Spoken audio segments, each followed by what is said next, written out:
Hello friends, यदि doctor ने आपको कोई दूरबीन की सर्जरी यानी कि लेप्रोस्कोपी एडवाइस कर दी है और अब आपको ये टेंशन हो रही है कि मेरी लेप्रोस्कोपिक सर्जरी कैसे होगी, उस दौरान क्या क्या होने वाला है, तो मैं doctor Sushila Saini, gynae laparoscopic surgeon, आज आपको आपकी पहली लेप्रोस्कोपिक सर्जरी से पहले आपको क्या क्या प्रिकॉशंस रखनी चाहिए और आपको क्या एक्सपेक्ट करना चाहिए वो ही टिप्स देने जा रही हूँ।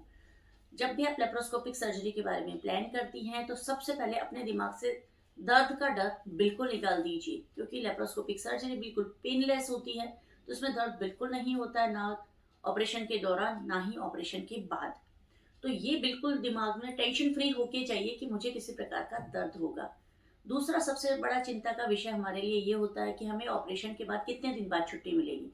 तो दूरबीन का जब भी ऑपरेशन होता है या लेप्रोस्कोपिक सर्जरी होती है तो एक ही दिन में छुट्टी हो जाती है या ज़्यादा से ज़्यादा दूसरे दिन छुट्टी हो जाती है। तीसरा, इसमें किसी प्रकार का आपको परहेज़ भी नहीं बताया जाता, तो एक टेंशन होती है दिमाग में कि अगर हमारा घर जैसे दूसरी या तीसरी मंजिल पर है, तो क्या हम सीढ़ी उतर चढ़ पाएँगे, हमारे घर जा पाएँगे, हमारे टाँगों को किसी प्रकार का नुकसान तो नहीं होगा।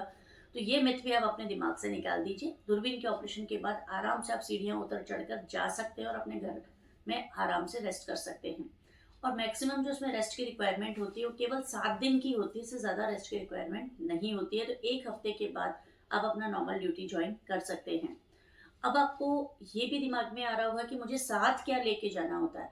तो जनरली जब भी आप किसी दूरबीन ऑपरेशन के लिए जाते हैं तो घर से एज सच आपको कुछ नहीं लेके जाना होता है। हाँ, डेफिनेटली एक अपना रिलैक्सिंग सा गाउन आप साथ लेके जा सकती हैं।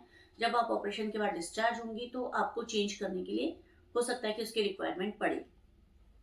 दूसरा, हॉस्पिटल के दौरान आपको हॉस्पिटल के गाउन और जो पेशेंट के कपड़े होते हैं वही दिए जाते हैं। तो एज सच आपको और कुछ कैरी करने की रिक्वायरमेंट नहीं आती है। और इसके साथ ही साथ पेट पर निशान बनने की भी एक टेंशन होती है कि कितने निशान बनेंगे। तो जनरली ऑपरेशन के दौरान 4 छेद बनाकर ऑपरेशन किया जाता है। एक नाभि के ऊपर बनता है, 2 साइड में बनते हैं और एक राइट साइड में बनता है। तो इस तरीके से 4 निशान होते हैं और ये ऑपरेशन के बाद जनरली 1.5 से 2 महीने के बाद दिखना बंद हो जाते हैं। तो इसमें किसी प्रकार के आपके निशान भी नहीं बनेंगे। ऑपरेशन के लिए जाते समय अपनी जितनी भी जांचें हैं या आपके पहले ऑपरेशन के कागज़ हैं वो साथ लेके जाने होते हैं। और डॉक्टर ने आपको एडवाइस किया होता है कि आपका ऑपरेशन मॉर्निंग में होगा, आफ्टरनून में होगा या इवनिंग सेशन में होगा। तो उसके अकॉर्डिंगली वो आपको खाली पेट रहने की सलाह भी देते हैं। तो जनरली यदि मॉर्निंग में ऑपरेशन होता है तो आपको रात से खाली पेट रहना होता है, और अगर आपका दोपहर में ऑपरेशन है, जैसे कि हम लोग 2 बजे के बाद ऑपरेशन करते हैं, तो जनरली हम पेशेंट को सुबह 6 से 8 बजे के बीच में खाना यानी कि हल्का नाश्ता या हल्का ब्रेकफास्ट के लिए बोल देते हैं, जैसे कि चाय है, बिस्किट है, पोहे हैं, हल्का नाश्ता आप ले सकते हैं ताकि उसके बाद में 6 से 8 घंटे का फास्टिंग आपका क्लियरली रहे।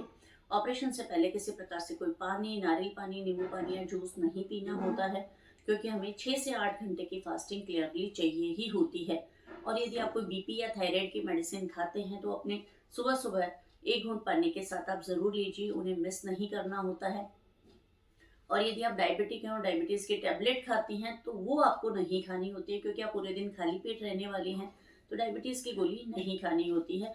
और जनरली जब भी आप हॉस्पिटल पहुंच जाती हैं तो आपके 4-4 घंटे में शुगर चेक होता है, जिससे कि आपका शुगर का लेवल बैलेंस बना रहे। तो इस तरीके से आप अपना डॉक्यूमेंट्स लेके जाइए, जाँचें लेकर जाइए, खाली पेट जाइए और टेंशन बिल्कुल ना करिए और बिल्कुल हल्के वस्त्र पहन कर जाएँ। और डॉक्टर के ऊपर विश्वास रखिए, चिंता बिल्कुल ना कीजिए, रिलैक्स होके जाइए और अपने ऑपरेशन करवाइए।